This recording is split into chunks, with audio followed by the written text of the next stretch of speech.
जय हिंद। तो आइए आज हम लोग इस वीडियो में हाइट एंड डिस्टेंस को आगे लेकर चलते हैं। पहले जो हमने वीडियो पढ़ाया उसमें आपने देखा होगा, लास्ट में मैंने एक सवाल दिया था बनाने के लिए, ताकि आप प्रैक्टिस करके आप उसे बनाने का प्रयास करें। और इस पांचवें पार्ट में हम लोग आगे बढ़ेंगे हाइट एंड डिस्टेंस के कुछ इंपॉर्टेंट क्वेश्चंस को लेकर के, जो एग्जाम में बहुत बार पूछा है और पूछते आ रहा है ना। उम्मीद करते हैं कि आने वाले आपके एग्जाम में भी ऐसे क्वेश्चंस देखने को मिले। तो आपको क्वेश्चन बनाने से ज़्यादा फोकस पता है किस चीज़ पे करना है, क्वेश्चन को बनाए कैसे जाते हैं, क्या कंटेंट होता है। यानी कि अगर आपका क्वेश्चन एग्जाम में कुछ अलग टाइप के भी आ जाएं, तो अगर आपके पास थ्योरी हो, अगर आप जानते हो कैसे बनाए जाते हैं सवाल को, तो आप बिल्कुल सवालों को हल कर पाएंगे। इसलिए क्वेश्चंस को सोल्व करने से ज़्यादा बेहतर है कि आप उसके तरीकों को सीखें कि कैसे सवाल को बनाए जाते हैं। क्लियर है? तो आइए देखते हैं पहले सवाल को। और जो मैंने पहले आपको प्रैक्टिस करने के लिए दिया था, अगर आप बना लिए होंगे तो अच्छी बात है, और नहीं बनाए हैं तो और अच्छी बात है। एक बार हमारे साथ सीखेंगे और सीखने का मौका मिला आपको, तो एक बार देखिए कि हम कैसे बताते हैं। और आप अगर नहीं बनाए हैं तो अलग बात है, क्योंकि एक बार प्रैक्टिस करना बहुत ज़रूरी था आपके लिए, इसलिए मैंने क्वेश्चंस को दिया था। खैर कोई बात नहीं, देखते हैं एक अगले सवाल को। क्वेश्चन क्या कहता है उसे गौर से सुनिएगा। देखते हैं आज के सवाल को। सवाल है, 7 मीटर ऊंचे भवन के शिखर से एक केबल टावर के शिखर का उन्नयन कोण 60 डिग्री है और इसके पाद का अवनमन कोण 45 डिग्री है। तो कहता है कि टावर की ऊंचाई क्या होगी। तो कुछ आपको एक्स्ट्रा नहीं करना है, जो बोला गया है वो मेरी बातों को सुनिएगा ध्यान से, क्योंकि पता नहीं चलता कि फिगर को बनाया कैसे जाए। तो कह रहा है 7 मीटर ऊंचे भवन के शिखर से एक केवल टावर के शिखर का उन्नयन कोण 60 डिग्री है और इसके पाद का अवनमन कोण 45 डिग्री है। ध्यान दीजिएगा, बिल्कुल आसान शब्दों में आपको मैं समझाता हूँ। क्या कह रहा है कि एक ये जमीन है, ठीक है, ये क्या है, ये धरती है, ये जमीन है, इस पर एक है लगा हुआ भवन और एक है मीनार। एक भवन है और एक मीनार है, ठीक है। फिगर बनाना सीखिए, कहीं भी भवन और कहीं भी मीनार आप रख सकते हैं। संचार मीनार है या मीनार है, कुछ भी रहे, कोई दिक्कत नहीं है। केवल टावर है, सॉरी केवल टावर है, तो लिख देंगे केवल टावर, और ये लिख देंगे भवन। टावर ज़्यादा ऊंचा होगा, जाहिर सी बात है। और इसकी कोई ऊंचाई दे या ना दे, बात की बात है, पहले मेरी बातों को सुन लो, उसके बाद खुद समझ में आ जाएगा आपको क्या है नहीं है। कहता है कि भवन पर हम चढ़ करके हम केवल टावर के शिखर को देखते हैं 60 डिग्री से।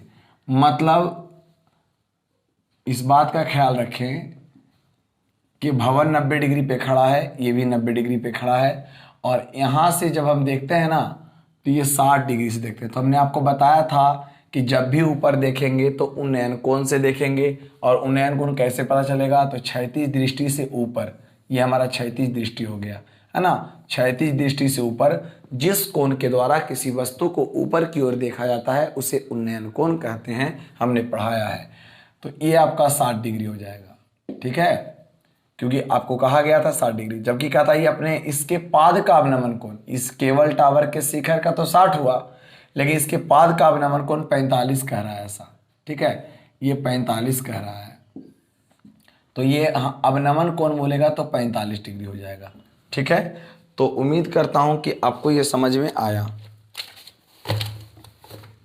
देखिए एक बार फिगर को दोहरा देता हूं मैं। ये हो जाएगा हमारा केबल टावर, ये हमारा हो जाएगा भवन, और ये हमारा ऊपर की ओर देखा मैंने, और ये हमारा नीचे की ओर देखा तो अवनमन कोण। और मैंने नोट में दिखाया था, आपको याद होगा कि अवनमन कोण और उन्नयन कोण आपस में बराबर होते हैं।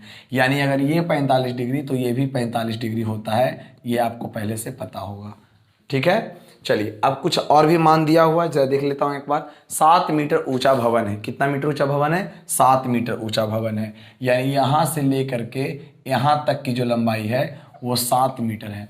जब अगर आपको समझ में आ रहा है तो बिल्कुल अब आप इसका नामकरण कर दीजिए, और नामकरण करने के बाद आपको जो मैंने रणनीति बताई उस रणनीति के अनुसार आप चलेंगे। आइए पहले मैं कुछ सोचने पर मजबूर कर देता हूं आपको कि ऐसा क्वेश्चंस को क्यों चलेंगे वैसे त्रिभुज में, जरा इस पर प्रकाश डाल लेते हैं, जरा सा ध्यान देते हैं, नहीं तो फिर आपको लगेगा कि रटा रटाया पढ़ाया जा रहा है। ओके ना, समझिएगा। देखो इसमें से बहुत सारे त्रिभुज बन रहे हैं, किस में चलूं किस में ना चलूं ये तो पता ही नहीं चल रहा है।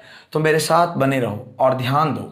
अगर ये 7 मान लीजिए, पहले माना कि AB केबल टावर एवं CD क्या है, भवन है। ध्यान दीजिएगा बाबू कि CD बराबर हम यहाँ पे कह सकते हैं DE। क्यों कह सकते हैं? क्योंकि ये 7 तो ये भी 7 मीटर कह सकते हैं, यहां से लेके यहां तक 7 मीटर हो जाएगा। लेकिन अगर आप ध्यान देंगे तो अगर मैं इस त्रिभुज में चलूं, CDB में चलूं, तो अगर इसमें चलेंगे तो जरूर एक लंब मालूम है, आधार निकल जाएगा बहुत आसानी से। जब आधार निकल जाएगा तो हमें पता है कि आमने सामने की भुजा भी बराबर हो जाएगी। मतलब अगर मान लिया सपोज दैट कि ये क्या आएगा, तो देखो साफ साफ बात है, कल के क्वेश्चन में हमने बताया था कि जिस त्रिभुज में 45 डिग्री का कोण हो तो उसका क्या होता है ना, लंब और आधार बराबर होता है। मतलब ये भी साथ ही आएगा 100%, ठीक है। और जब ये साथ आएंगे तो हम ये भी बोल सकते हैं कि ये भी साथ होगा। क्यों? क्योंकि BD बराबर CE, दोनों टुकड़ा आपस में बराबर। और जब ये 7 मालूम हो जाएगा इसमें, और ये 7 निकाल रखे हैं आप, और आमने सामने बराबर हो जाएगा, तो बताइए तो AEC में अगर चलेंगे, एक छोटा सा त्रिभुज है आपके लिए, तो आधार मालूम, लंब निकाल लेंगे, जरूर AE का मान कुछ ना कुछ आएगा। और AE का मान और EB का मान यानी BE का मान अगर दोनों को जोड़ देंगे तो क्या हमारा केबल टावर का मान निकलेगा। इतना आसान होता है लेकिन लोग नहीं समझ पाते हैं। क्लियर ना? तो आइए एक बार माना कि कर लेता हूं कैसे कैसे लिखा जाएगा। चलिए ध्यान दीजिएगा, लिखेंगे माना कि AB केबल टावर है, केबल टावर है एवं CD भवन है जो 7 मीटर ऊंचा है। ठीक है। अब आप ज्यादा नहीं, बस थोड़ा सा कॉन्सेप्ट के लिए आप लिख सकते हो कि चूंकि CD बराबर BE बराबर 7 सेंटीमीटर, सॉरी 7 मीटर। क्लियर? अपने कॉन्सेप्ट के लिए कि आमने सामने आपस में बराबर होता है। और लिख सकते हैं BD बराबर CE, BD बराबर CE बराबर AB हो जाएगा 7 मीटर, क्योंकि आपस में बराबर होंगे। लेकिन मैंने ये नहीं लिखना, सॉरी ये भी निकाला ही नहीं, तो कैसे बोल देंगे कि 7 होगा। इसे छोड़ दीजिए, आप खाली लिख दीजिए कि BD बराबर CE होगा, क्योंकि आमने सामने बराबर होता है। उन्नयन कोण अवनयन कोण अलग बात है, मुझे निकालना है केवल टावर की ऊंचाई, तो लिख देंगे केवल टावर की ऊंचाई AB बराबर व्हाट। अब आप बताओ कि किस त्रिभुज में चलें, तो हमने पहले क्या बोला था, छोटा वाला में चलने के लिए बोला था, यानी CDB में। तो त्रिभुज चलेंगे CDB में, और CDB में आप क्या देखें तो लगाएंगे tan, क्योंकि लंब और आधार से tan फार्मूला बनता है। tan 45 डिग्री, लंब हो जाएगा CD, आधार हो जाएगा BD।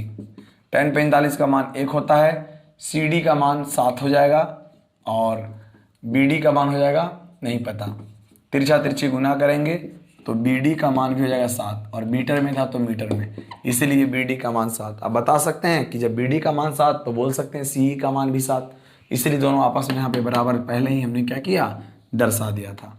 अब आप बताओ कि अब किस त्रिभुज में चलेंगे, तो बोलना यहाँ पे अब ये 7 है तो ये भी 7 हो गया ना, अरे चूंकि ये 7 तो ये भी 7 हो गया। क्लियर है? अब चलेंगे AEC में, अरे इस त्रिभुज में चलेंगे तो इसकी मान निकल जाएगी, दोनों के मान को जोड़ देंगे तो आंसर हो जाएगा बिल्कुल। तो आप लिखेंगे पुनः किस त्रिभुज में चलना है, AEC में, त्रिभुज AEC में। और AEC में अगर आप देखेंगे तो आधार मालूम है, लंब नहीं मालूम है, तो लगाना तो tan ही है, लेकिन tan कितना डिग्री, 60 डिग्री, और tan 60 रहे या 30 रहे, फॉर्मूला तो ही लगेगा, लंब बटे आधार AE बटा CE। tan 60 का मान होता है √3, और AE का मान पता ही नहीं है तो AE रह जाएगा, और CE का मान है 7 तो 7 हो जाएगा। यहाँ से तिरछा तिरछी गुना करेंगे तो AE का जो वैल्यू आएगा वो आएगा √3 इंटू 7, या 7√3 बोल सकते हैं इसको, 7√3। ठीक है, AE का मान आ जाएगा 7√3। ठीक है, हमें निकालना था किसका, तो टावर का ऊंचाई निकालना था ना, केवल टावर की ऊंचाई आप यहां पे बोल सकते हो। अब केवल टावर की ऊंचाई मुझे चाहिए, तो बताइए तो केवल टावर की ऊंचाई क्या है, AB है ना, तो ए बी में कितने भाग हैं? 2 भाग हैं, एक है ए ई और दूसरा है बी ई। ठीक है, ए ई का मान की बात मैं करूं तो ए ई का मान मैंने भी लाया है 7√3 प्लस बी ई का मान अगर बात करूं तो बी ई का मान 7 है। अगर मैं 7 कॉमन ले लेता हूं तो हमारा हो जाएगा √3 + 1 मीटर। तो यही है हमारा, अतः केबल टावर की ऊंचाई हो जाएगा 7 × √3 + 1 मीटर। ओके, अगर आप इसकी पूरी वैल्यू निकालना चाहते हैं तो यहाँ पे मान डालिएगा 1.732 √3 का मान हो जाएगा, आपका पूरा आंसर हो जाएंगे। क्लियर? तो इतना करने के लिए आपको समझ आना चाहिए और इतना रटना नहीं है, आपको कॉन्सेप्ट के साथ बनाना है। क्लियर है? तो अगले सवाल को देखेंगे हम लोग, और आप बेहतरीन तरीकों से सीख रहे हैं और क्योंकि हम आपको दे रहे हैं कंटेंट। ठीक है, जल्दी से इसे आप नोट कर लीजिए, अगले सवाल को देखेंगे।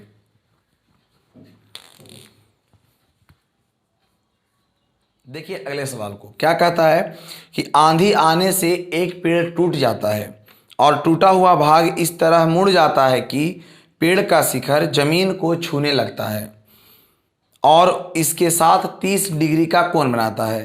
पेड़ के पाद बिंदु से जहां पेड़ का शिखर जमीन को छूता है उसके बीच की दूरी 8 मीटर है, समझिए ना। तो पेड़ की ऊंचाई ज्ञात करें। कुछ नहीं कहा है, कहता है आंधी आने से एक पेड़ टूट जाता है। अगर आपको समझ में आना चाहिए कि आंधी आने से एक पेड़ टूट जाता है तो पहले जान लीजिए कि पेड़ कैसा था। तो देखिए पेड़ ये है और ये जमीन है हमारा, ठीक है, और आंधी आने से एक पेड़ टूट जाता है। तो माना कि ए बी क्या है? पेड़ है। ध्यान दीजिएगा, माना कि ए बी पेड़ है और पेड़ हमेशा लंबवत होता है, मैं तो यही सिखाया हूं अभी तक आपको। ठीक है ना, तो माना कि ए बी पेड़ है और आंधी आने से पेड़ टूट जाता है। माना कि यह पेड़ बिंदु सी से टूट जाता है। ध्यान दीजिएगा, माना कि यह पेड़ बिंदु सी से टूट जाता है और टूटते हुए ना, ये टूटते हुए कुछ इस तरीके से जमीन को छूने लगता है, यानी यहां से टूटा हुआ भाग यहां पर चला आता है। जब बताइए, ध्यान से सुनना एक बार मन से, कि एबीसी वाला भाग टूटते हुए बिंदु डी को छुआ, ठीक है, यानी कि ये दोनों टुकड़ा आपस में क्या है? बराबर है। बोलोगे क्यों? क्योंकि यही भाग ना टूट करके आया है यहां पर। बोलो सही बोल रहा हूं? तो बोले आप बिल्कुल सही है। इसे आप डॉट डॉट में भी दिखा सकते हैं, कोई दिक्कत नहीं है। थोड़ा सा मेरा टेढ़ा बन गया है, वो भी दिक्कत नहीं है, आप सीधा बनाओगे। चलिए ये सही है। अब मेरी बात को सुनना, कहता है कि जो शिखर है ना वो जमीन को छूता है ना, तो इसके बीच की दूरी 8 मीटर है। मतलब यहां से लेकर के यहां तक 8 मीटर है, और जो शीर्ष है ना वो जमीन के साथ झुकता है तो 30 डिग्री के कोण के साथ झुकता है। यही तो फिगर है। बताइए, इतना इजी सवाल पूछता है एग्जाम में। बोला आंधी आने से एक पेड़ टूट जाता है और टूटा हुआ भाग इस प्रकार मुड़ जाता है कि पेड़ का शिखर जमीन को छूने लगता है, जो 30 डिग्री के साथ छूता है और 8 मीटर की दूरी पर छूता है ना। तो ये सब चीज़ों को आपको जानकारी होना चाहिए। और अब बताओ मेरे साथ, अब इसका आंसर कैसे लाओगे? तो चलिए, बनाने से पहले आइए फिगर को समझ लेते हैं एक बार, और उसके बाद फिगर को समझने के बाद ऐसे ही बना लीजिएगा। चलो मेरे साथ दिमाग लड़ाओगे। अब बताओ, ये सी बी डी में मुझे आधार मालूम है, अगर मैं लंब निकाल लूँ तो ये वाला मान निकल जाएगा। तो आपने कहा बिल्कुल निकल जाएगा। ओके, चलिए अब इसी त्रिभुज में एक बार और चलेंगे। आधार मालूम है, आप निकाल दो एक बार, कर्ण निकाल दो। कहोगे कर्ण क्यों निकालें? देखिए कर्ण क्यों निकालेंगे, अगर हम निकालेंगे, क्योंकि आधार मालूम और कर्ण निकालेंगे, तो आपको पता होना चाहिए कि आधार और कर्ण में एक संबंध होता है ना। आधार और कर्ण में कॉस का संबंध होता है। बट मुझे अभी संबंध से मतलब नहीं, मेरे कॉन्सेप्ट को समझो कि मैं आंसर के पास कैसे पहुंचूंगा। तो मैं कहा कि मेरे पास आधार मालूम है और मुझे कर्ण निकालना है। कर्ण निकालने की जरूरत क्यों पड़ी, आइए समझते हैं। मैंने कहा इसको निकालेंगे ना, मान लिया ये अगर 4 आया, सपोज दैट, एक फीलिंग बता रहा हूं मैं समझाने का। 4 आया और इसको किया तो मैं आ गया 10। कितना आ गया? 10। बताइए दोस्त कि ये 10 अगर होगा तो ये भी 10 होगा। बोलो सही है ना? क्यों? क्योंकि दोनों टुकड़ा आपस में क्या है? बराबर। और मुझे निकालना है पेड़ की ऊंचाई, और पेड़ की ऊंचाई ए बी है, और ए बी में 2 भाग होंगे, 10 4 14, आंसर 14 हो जाएगा। ये कॉन्सेप्ट से समझाने का मैंने प्रयास किया, लेकिन इसका मतलब ये नहीं कि यहाँ 4 आएगा 10 आएगा। और समझ में आ रहा बात? यानी यहाँ पे आपको समझ में ये आया कि हाँ सर, पहले इसी त्रिभुज में चलेंगे, आधार मालूम है, लंब निकाल लेता हूं। कोई जरूरी नहीं कि पहले लंब निकालेंगे, पहले कर्ण भी आप निकाल सकते हो। ठीक है, चलिए ये कॉन्सेप्ट आपका कंप्लीट हो चुका है। आज हम मानते हैं कैसे माना जाता है, लेकिन माना कि ए बी पेड़ है। ए बी क्या है? पेड़ है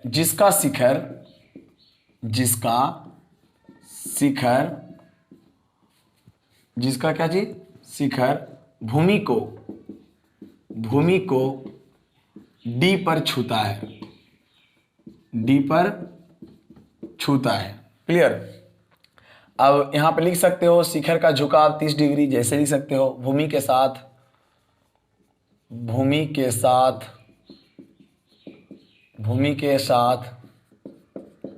पेड़ के शिखर का झुकाव कितना हो जाएगा? 30 डिग्री है। क्लियर है ना? हम इसम फालतू और भी बातें लिख सकते हो कि बीडी के बीच की दूरी बराबर 8 लिख सकते हैं। चूंकि बीडी बराबर 8 मीटर, हमें निकालना है पेड़ की ऊंचाई ए बी बराबर भाग। मैं हर बच्चों को कहता हूं कि ये सब ना रट के मत लिखना, ऐसा मत सोचना कि हम जो लिखे वही सही है। बिल्कुल आप जो लिखोगे वो भी सही होगा आपका, जो आपको मन करे, जैसे आपको लिखने का मन करे वो लिख सकते हो, क्वेश्चन को देख के लिख सकते हैं आप। क्लियर? चलिए अब आप बताओगे किस में चलेंगे हम? तो त्रिभुज चलेगा सी बी डी में। और ये कोई जरूरी नहीं कि यहाँ पे मैं ए बी सी माना तो ए बी सी होगा, बी सी डी माना तो बी सी डी होगा, कुछ भी आप मान सकते हैं। ओके ना? चलिए अब बात को समझिएगा, जल्दी से बताओ मैं अभी क्या समझाया आपको कि मुझे एक बार लंब निकाल लेना है और एक बार कर्ण निकाल लेना है। तो दोनों में से जो पहले आपको मन करता है वो निकाल लो। तो मुझे मन कर रहा है कि tan में लगा के पहले लंब निकाल लेता हूं। तो tan 45 लगेगा कि tan 30 लगेगा? तो tan 30 लगेगा। तो tan 30 यानी tan थीटा बराबर आपने पढ़ा है लंब बटा आधार, तो लंब हो जाएगा BC और ये हो जाएगा BD, यानी BC बटा BD। tan 30 का मान होता है 1/√3 और BC है तो BC की वैल्यू पता नहीं है तो BC रहेगा और BD की वैल्यू है 8 तो 8 रहेगा। क्रॉस मल्टीप्लिकेशन करेंगे √3 गुना BC बराबर 8, तो यहाँ पे BC बराबर हो जाएगा 8/√3। उम्मीद करता हूँ यहाँ तक सभी को समझ में आया होगा। चलिए तो BC का मान आया, छोड़ दो कोई बात नहीं। अब बताइए इसी त्रिभुज में चलेंगे और निकालेंगे CD का मान। ओके ना? क्योंकि जब CD निकलेगा तो वही आपका AC निकल जाएगा। क्लियर? चलिए तो लिखेंगे यहाँ पर त्रिभुज C, पुनः लिखिएगा, पुनः त्रिभुज CBD में अब लगेगा कॉस लगेगा। देखिए हर बार tan लग रहा था ना, अब कॉस लग जाएगा। क्यों लग जाएगा? क्योंकि आधार और कर्ण से एक ही फॉर्मूला होता है कॉस, और उलट के बोलिएगा तो कॉस का उल्टा सेक हो जाएगा। ठीक है? सेक से मतलब मत रखिए आप। तो बोलिए कॉस क्या हो जाएगा? आधार बटे कर्ण, आधार हो जाएगा BD और बटा कर्ण, यानी BD बटा CD। कुछ लड़के गलती कर देते हैं, कर्ण बटे आधार लगा देते हैं, गलत हो जाएगा बाबू। क्या हो रहा है यहाँ पे? cos 30 तो cos थीटा में क्या पढ़े? आधार बटे कर्ण ना, तो आधार बटे कर्ण हो गया हमारा। चलिए cos 30 का मान निकालना है। हमने बहुत बार आप लोगों को याद भी करवाया कि cos 30 का मान कैसे याद करेंगे, 60 का कैसे करेंगे। अरे बाबू जो sin 60 का मान होता है ना वही तो cos 30 का मान होता है, √3/2। तो यहाँ लिख देंगे √3/2 बराबर BD का मान देखेंगे तो 8 आएगा और CD का मान देखेंगे तो पता नहीं, तो लिख देंगे CD। करेंगे यहाँ पे क्रॉस मल्टीप्लिकेशन तो यहाँ पर आपका आ जाएगा √3 गुना CD बराबर 8 दूना 16, तो CD बराबर आएगा 16/√3 आ जाएगा। ठीक है? अभी आप मेरी बात को ध्यान से सुनिएगा। मैं अभी क्या बोला आपको कि चूंकि AC बराबर CD होता है बुआ, चूंकि AC बराबर CD है, क्योंकि दोनों भाग तो एक ही है, क्योंकि टूट करके वही नीचे आया था, तो हम कह सकते हैं AC का मतलब ही हो जाएगा 16√3। तो आपने कहा बिल्कुल हो जाएगा। मुझे AC भी मालूम हो गया, मुझे AC भी मालूम हो गया, मुझे BC भी मालूम हो गया, क्या दोनों के टुकड़े को जोड़ देंगे तो पेड़ की ऊंचाई मालूम नहीं हो जाएगा? तो आपने कहा बिल्कुल हो जाएगा। तो लिखेंगे अब पेड़ की ऊंचाई निकालेंगे तो AB है और AB में 2 भाग है, यानी AC प्लस BC। AC का मान अगर देखा जाए तो यहाँ पर लिखा हुआ है 16√3 और BC का मान देखा जाए तो 8√3। तो आपको पता होगा कि जिसका LCM इक्वल होता है उसका अंश ऐसे ही जुड़ जाता है। तो 16 और 8 कितना होगा? 24 हो जाएगा, तो 24√3। अब जब भी आपको ऐसा मान मिल जाए, थोड़ा सा इसको सोल्व कर लीजिए और इसका रैशनलाइज कर दीजिएगा। तो 24/3 √3 गुना √3/√3। ठीक है, तो यहाँ पे हल करिएगा ना तो आपका मान आ जाएगा 24 √3 गुना √3 तो सिर्फ 3 होता है, 3×8 = 24, तो आपका हो जाएगा 8√3 metre is the right answer. तो आप लिख लीजिएगा, अतः पेड़ की ऊंचाई 8√3 मीटर। अगर आप इसे ज़्यादा सोल्व करना चाहेंगे तो 8 गुना 1.7 बिंदु लगा सकते हैं। क्लियर? आई होप आप मेरी बातों को समझे होंगे और सीखने का मजा लिए होंगे। बिल्कुल एकदम आसान भाषाओं में मैंने आपको समझाया। अगर आपको यहाँ से नहीं समझ में आता तो अब कैसे समझ में आएगा बताइए? इतना सरल तरीके से मैंने सिखाने का प्रयास किया।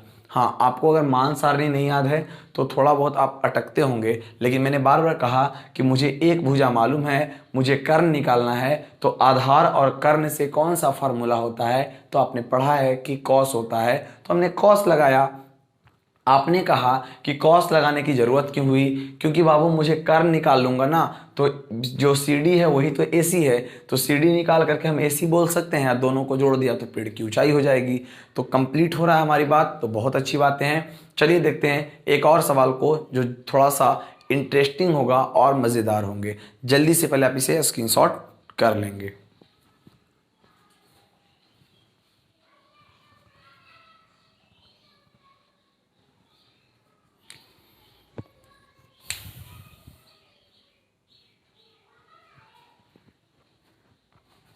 अगले सवाल को देखिएगा।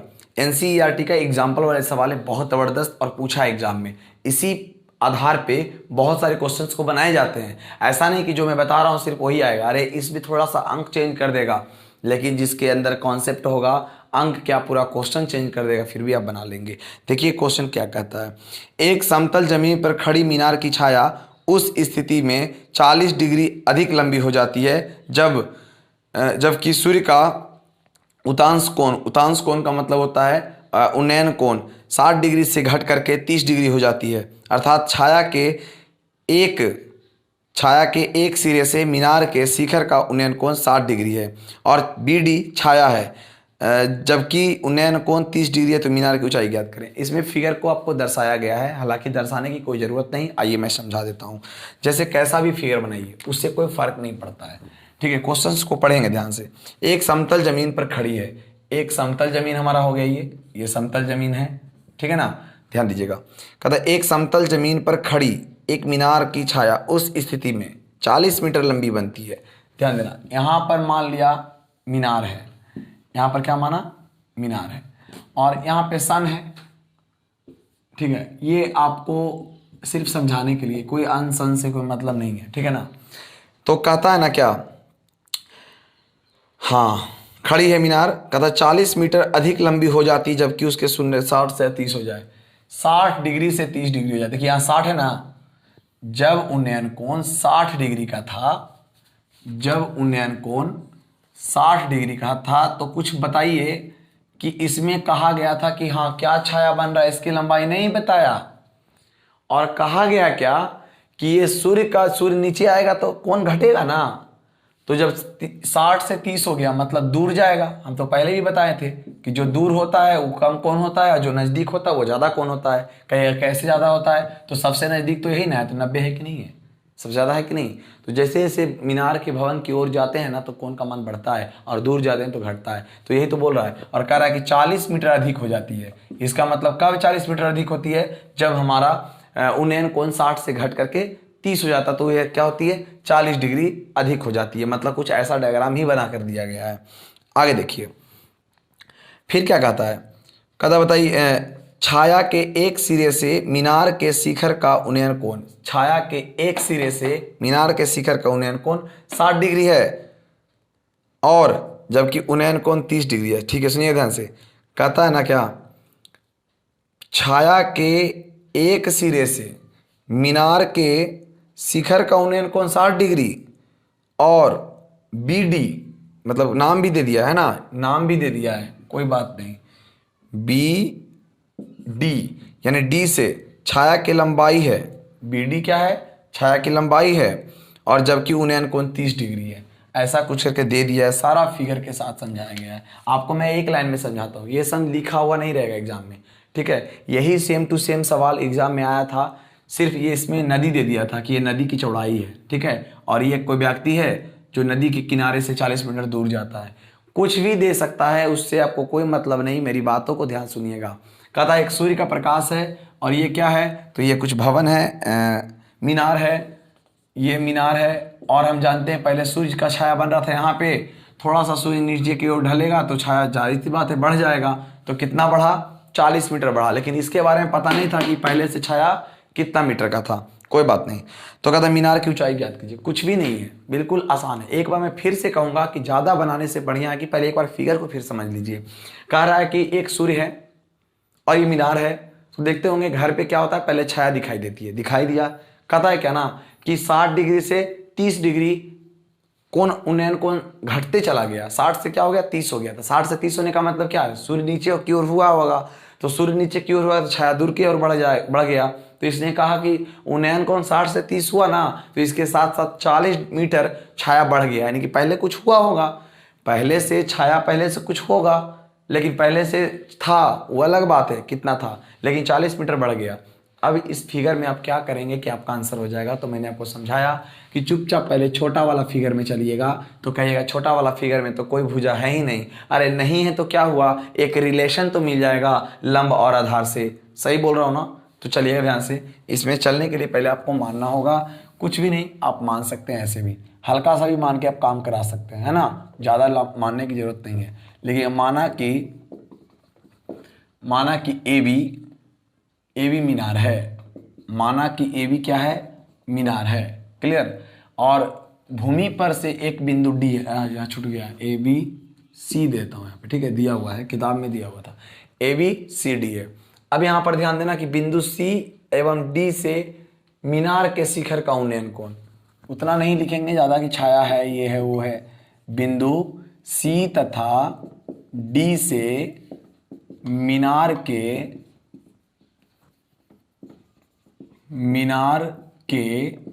शिखर का उन्नयन कोण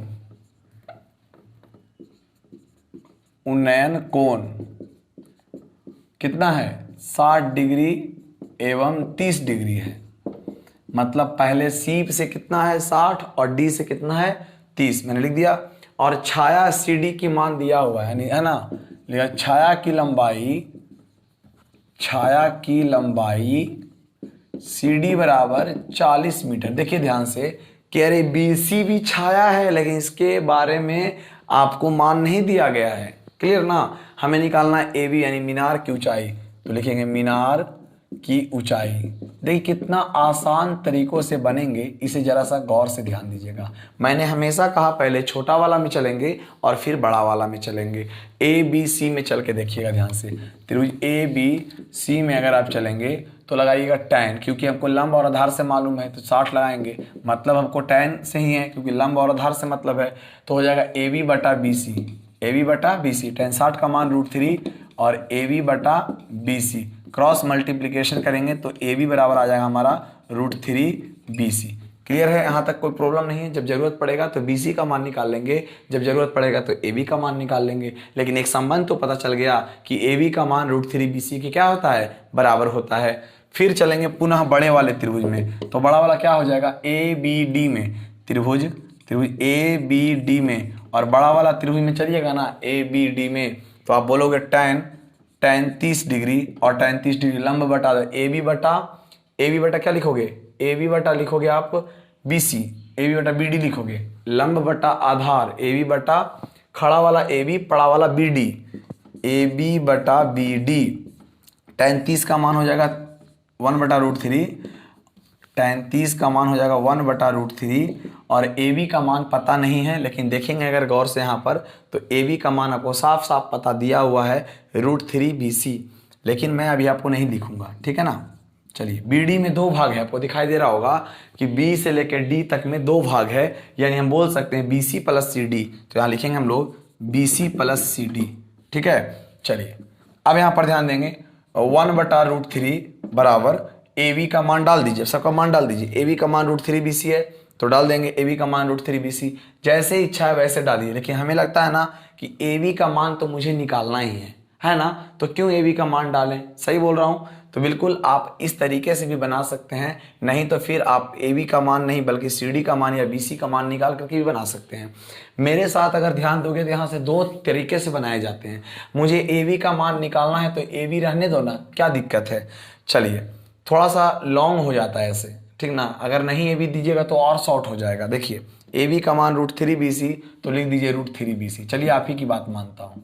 यहाँ पर देखिए BC, तो BC को BC रहने दो, कोई बात नहीं, ठीक है। अब प्लस CD का मान 40 है तो 40 लिख दो यहाँ पर, कहाँ प्रॉब्लम है। अरे ये तो और आसान तरीकों से बन जाते हैं। ध्यान दीजिएगा, √3 गुना BC करेंगे तो 3BC आएगा, बोलो सही है। √3 गुना √3 तो 3 होता है ना, बिल्कुल। अब इधर करिएगा गुना तो आएगा BC और प्लस में 40, तो 3BC प्लस में तो माइनस में BC बराबर 40। बनाने के बहुत तरीके हैं, कैलकुलेशन करने के बहुत तरीके हैं।